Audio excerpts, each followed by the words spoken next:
Evolution of a Nobody, Book 2. Chapters 20 and 21, Echoes of the Living and the Lost. "Albert?" Raziel asked when she looked down at the little sandy-haired boy. He looked up at her. "Yeah, but who are you?" "Right, not there yet." Raziel crouched down beside the little boy and put her hand out to touch his shoulder. "A friend you haven't met yet," she said, and batted her wings a little. Air that wasn't real made his hair that wasn't real move a little bit. He looked at her hand on his shoulder and then quizzically at her face. His puffy little lips pursed up a bit, but it was otherwise blank with incomprehension. "Never mind," Raziel replied and gave his shoulder a little squeeze and stood up. "Can I do anything about this?" she wondered, and recalled the fact that she was naked. It was nothing when he was a small, barely sentient child, but it would be a whole other matter as she continued down the line of thought as his mind developed. She snapped her fingers and tried to picture herself in clothing. A yellow sundress like his mother wore slowly took shape over her body. "No, I wanted the stuff from Goth Topic." "That black stuff was—" She chuckled a little and shook her head. "Of course, he hasn't ever seen it, so I can't have it." Raziel pointed down the white calendar road. Raziel bent forward and put her hands on her knees so that she was leaning over the little boy. "I'm going this way. Are you going that way too?" He put a finger in his mouth and thought about it. He didn't say anything else. "You might not say much, but you are a very cute little human," Raziel finally said in answer to his silence. She tapped his nose with the tip of her talon, and without thinking, she took his little hand. The calendar under her feet was white and divided into squares by black ink. Based on the date, she put his age to be about 4 or 5 right now. And the personal experience as she went from memory to memory changed, so that it was like looking through a window. His mind was getting better at sorting information. She began to walk with him. Some memories were more faint than others, some smaller, some farther away from her path, and some were right close up to the date on which she stood. She stopped to look at one when the small boy had a bright smile on his face. The little version of him was now taller. Looking through the window into the memory itself, there was a multicolored sign that hung from the ceiling which read, "Happy Birthday." A small Albert was surrounded by other children, including one particular girl with long red hair in a braid that glinted like fiery embers in the light. Lisa, Raziel realized. The girl kissed him on the cheek, and the little Albert blushed. So too did the little version of Lisa beside him. Raziel watched his mother in particular. She wore a bright blue sundress and had a wide, joyful smile on her face. The table at which they sat was large, a long rectangle of deep cherry wood and a cake large enough to feed all dozen children. The cake was covered in chocolate frosting. "Make a wish, Albert," his mother said, and clapped her hands while his father began to take pictures. "I want to be happy," he shouted. "You're not supposed to tell," his father said in a pleasant timbre as he snapped another picture with a cheap disposable camera. "Oh!" Albert shrugged, blew out the candles, and there was a collective dive bomb of hands going for the cake all at once as kids tore hunks of chocolatey stuff away and shoved it into their mouths. Raziel reached out to touch the window. Unlike his earliest memories, things she didn't think he could truly recall, this one was out of reach. Her hand could go no further. The whole room was bathed in the orange glow of many candles, and the young boy tore open gift after gift. The crinkly paper noise was punctuated by excited laughter. Chocolate flakes flew everywhere. It was hard for the demoness not to laugh at the absurdity. She was so distracted by the wild behavior that it was several minutes before she noticed, "That room is huge.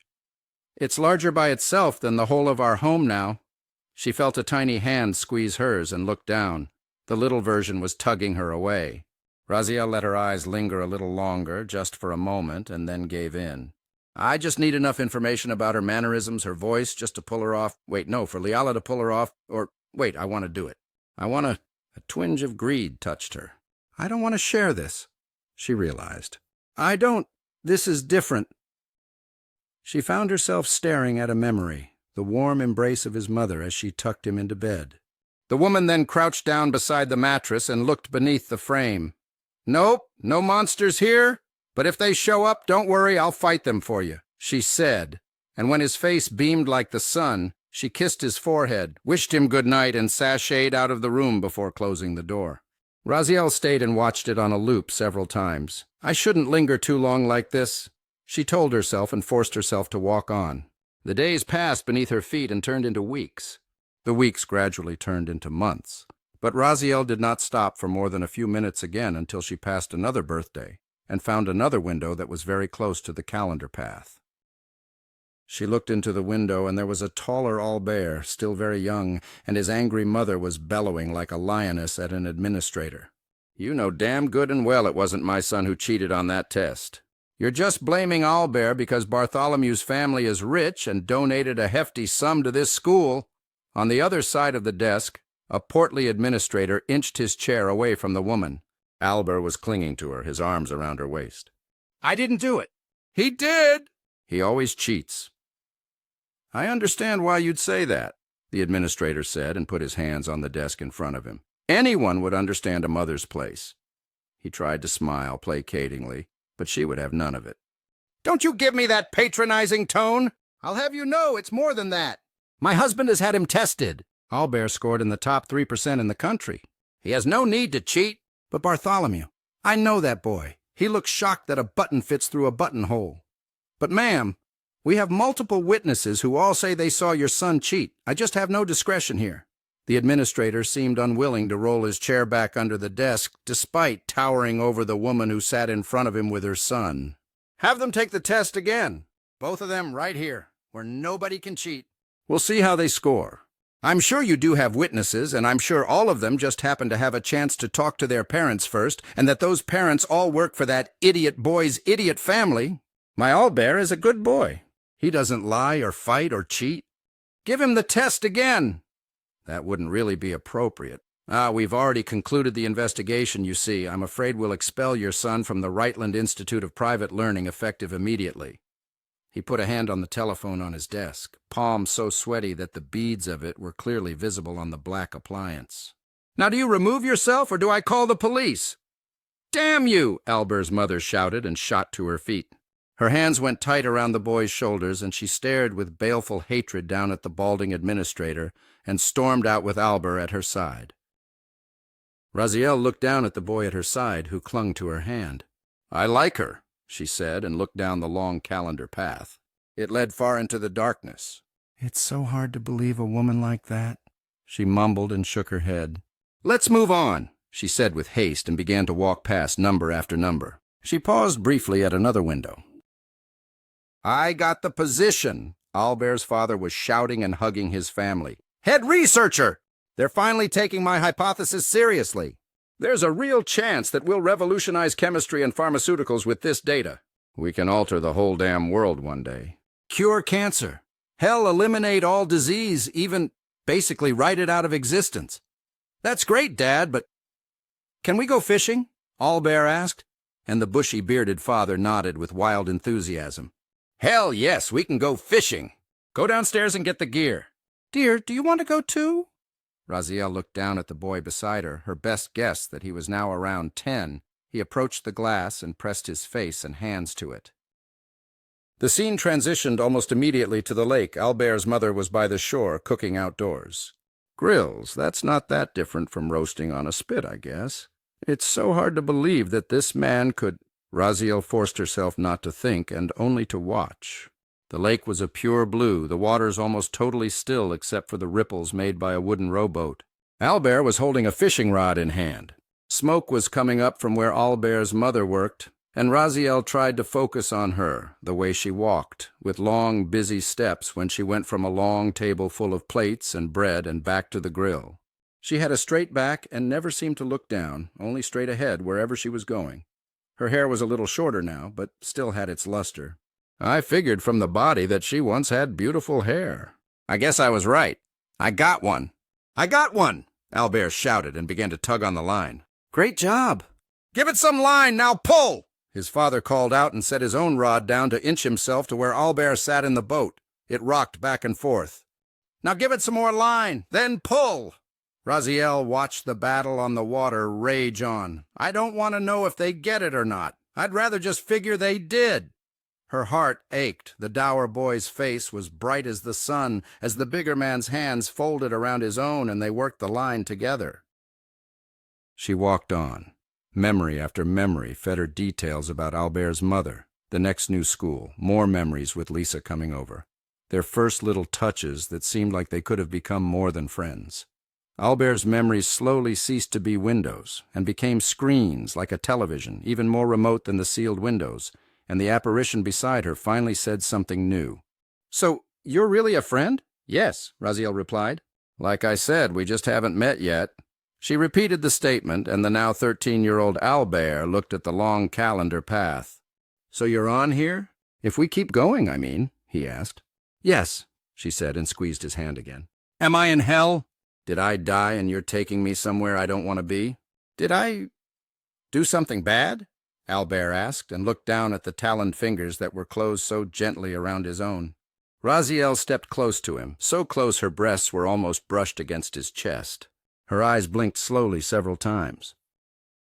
"No, and also yes. You didn't die, but if I can, I want to take you out of difficult times."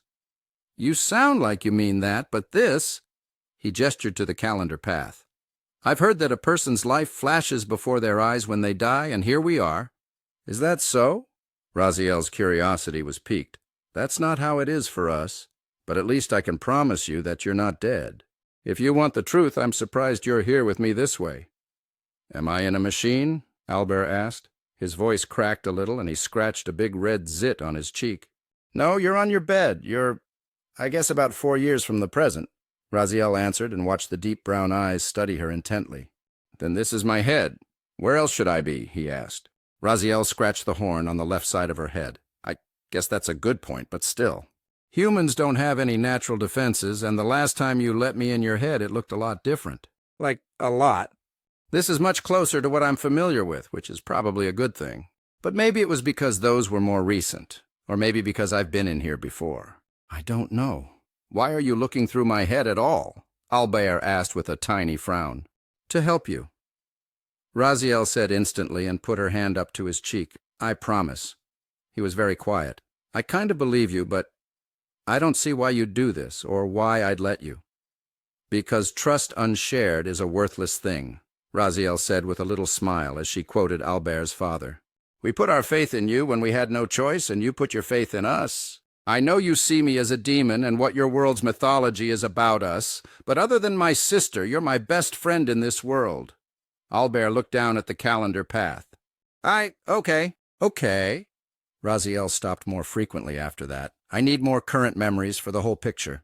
She stopped to look in. "I'm telling you, there's a real chance here, but not if we're not careful."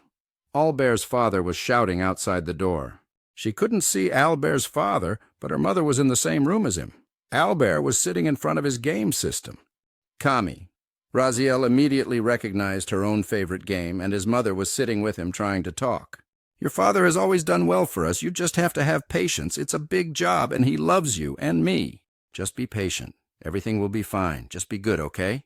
his mother said, and leaned close, putting an arm around him. She tugged his shoulder against hers. "Yeah, Mom, I know. I know. But this is the 3rd trip he's canceled," Albert complained. The woman's shoulders were stooped and her hair frazzled. "He's always either at work or shouting on the phone. We don't do anything anymore." "It's not fair," Albert said, but wouldn't look at his mother. "I know, but he's just working hard, and it's for all of us. It's hard on him, too. Just try to be patient. When everything is done and his research is published, things will be normal again. In the meantime, it's you and I. Now how about you tell me how to play this game? Where's the joystick?" His mother made a show of fumbling around with a TV, remote and pushing buttons while pointing it at the game system. Albert laughed and shook his head, and Raziel left the memory alone. "A very loving woman," Raziel said as the sound of shouting came through the screen again. "Yeah," Albert answered beside her, each step drawing them both ever closer to the present day. "I have to cut this off in time. I'll need to be careful soon," Raziel told herself, and stepped much slower from one day to the next, deeper and deeper into the darkness ahead, and adding to the darkness at their backs. Raziel stopped again when the voices on the screen were shouting, but the screen was a considerable distance away. As she drew closer to the present, screen was visible beyond screen, and the memories of Hilarum games were growing in number and length. "I haven't seen a fishing trip in a while." She noticed there hadn't been one for a year at least. There were now memories of a gruff old man. He fairly defined the word grandfather, and a busy store where a quiet Albert was stocking fruits and vegetables. That in and of itself slowed Raziel down. They have so much, so very much. Even the grand market of the elves didn't have this many varieties of foods. She pushed past that screen, but the now teenage shape of Albert lingered behind her. "I'll wait here," he said flatly, and refused to look in the direction Raziel took into the darkness. The demoness said nothing as she left the path behind. He must not like this one. Maybe the farther away they are, the less he looks, she wondered as the shouting grew closer. When she could finally see Albert's parents, their words became more identifiable. The house they were standing in was exceptionally large, or so she concluded from the sheer scale of just that one space. The couple was standing in a living room 3 times the size of the home in which Raziel was presently living, and where Albert was while the shouting was going on, she couldn't even guess. Maybe he just constructed the images based on hearing them. Only complex minds did that, but then that fit him at least. "We could lose everything!" Albert's father shouted at his wife. "I'm not going to take things to testing, that would be crazy. But I just have to show them potential. I'm right. I know I'm right!" He shouted down at the woman, but she stood firm. "You don't know you're right. You want to be! I may not be head researcher, but I've seen your notes and you haven't made the progress you wanted. If you go along with your boss's idea to fiddle with the numbers, you put your reputation in danger, not his. And if I don't, you know how hard it was to get another school that fits Albert's talents? We got blackballed from every private school for hundreds of miles after the cheating incident. He needs the best possible education, and you won't sign off on sending him abroad, so what else is there? Now I'm stuck, and we either do this and risk everything or do nothing and then have nothing. He'll have to go to public school." Albert's father smashed his fist into the table and then stepped back, cursing and clutching the hand, his face purple with anger, and Albert's mother responded immediately. She didn't flinch from his anger. Her face was flint, but she went straight to a cabinet, pulled a first aid kit, and came over to her husband. "Let me see, big baby," she said with gentle teasing as he was cursing and wincing and staring down at the hand with a pinky finger bent the wrong way. "I broke it. God, that hurts. It's like shattered glass. God, shattered glass that's on fire." He shivered. The pain at least calmed him down. He sat, flopping himself with a heavy thud into a chair, and allowed his wife to work. "Damn it! I don't like this any more than you, but I don't have any options. I don't have to make it last long just through the IPO. I'm not going to apologize for wanting our son to be with us." "He didn't do it, and you know he didn't," she said and squeezed his good hand, crouching down in front of her seated husband. "He's going to go to a good school, get a great job, and do great things. He won't struggle like we had to when we were young. You don't have to do this. We'll get by." She promised him and kissed the top of his hand. "Not if I destroy the company's chances at expansion. Drugs are expensive to develop, hundreds of millions of dollars with no certainty of a return and only a 10-year patent before generic ones come on the market. My work is the best chance for everybody. But if I bomb the IPO with my findings, it's over for us, probably for the company, and all that potential for saving lives will be dead for decades before anybody picks up my work again. What are the odds of anyone else having a Manning or Maxwell a stone's throw away to consult with in person? 0. He said with finality and looked down at her. Almost as if she wanted a distraction, she asked, "What's an IPO?" Raziel sighed in relief. "Good. I don't have to look it up later." She thought, but as she did, she reflected on what she heard. "Initial public offering, the company wants to expand its factory here to produce the fruits of my work. The investment interest in micro-reality drug therapy is enormous. If my work is published just before the IPO, they'll build up the factory to levels we've never dreamed of. After that, I'll look at the samples again. Declare there is a problem, but say there's still enormous potential." Raziel pulled back before Albert's mother could finish splinting her husband's broken finger. "That explains a lot, and I guess it didn't work out that way. No wonder he doesn't look at this. He knows what his father did, and his mother knew. She must not have expected it to go this far, but she kept silent." Raziel returned to the calendar road. "I don't like that one." "I want to go," Albert said, and stepped back from the screen he was looking at. The demoness looked at it. Albert was just a little past her, looking at a screen where he was kissing Lisa. The demoness shook her head. "You're first?" It was a rhetorical question. The many memories she'd already sorted through showed that the two clearly liked each other, but this was the first real step toward intimacy. Yes. He answered it anyway. His smile wasn't gone, but it was weaker than it had been. Raziel then resumed her walk. The fights became more frequent, and almost no screens were close to the road. To learn more about Albert's mother, she had to walk farther away, and the figure of Albert, who walked beside her, remained behind more and more often. Shouting again, "You did it? You really did it?" she was shouting at her husband. "You shouldn't have!"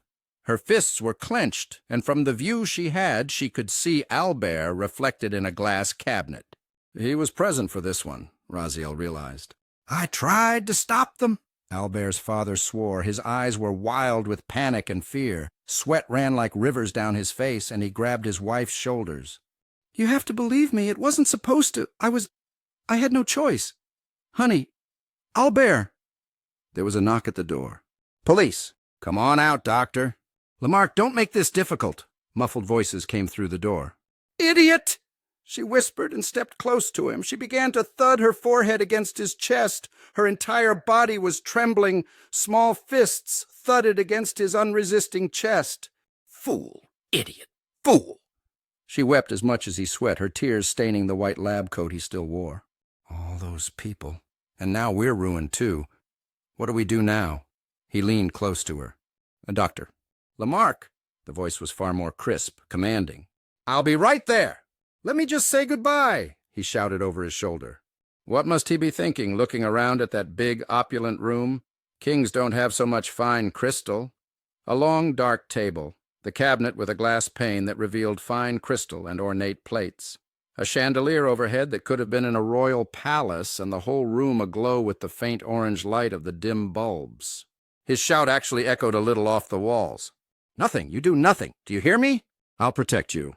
You know nothing. I never talked about my work with you," he whispered into his wife's ear, just loud enough for Albert to hear from where he stood. "I'll make it so that you're taken care of. It was my mistake, and not yours, not his. Just play the betrayed wife. Don't see me, don't visit me, and just wait." "Albert," he said, looking over to the young boy. "No," Albert said, glaring at his father. "I can't believe you. You're no father of mine. Go rot wherever they put you."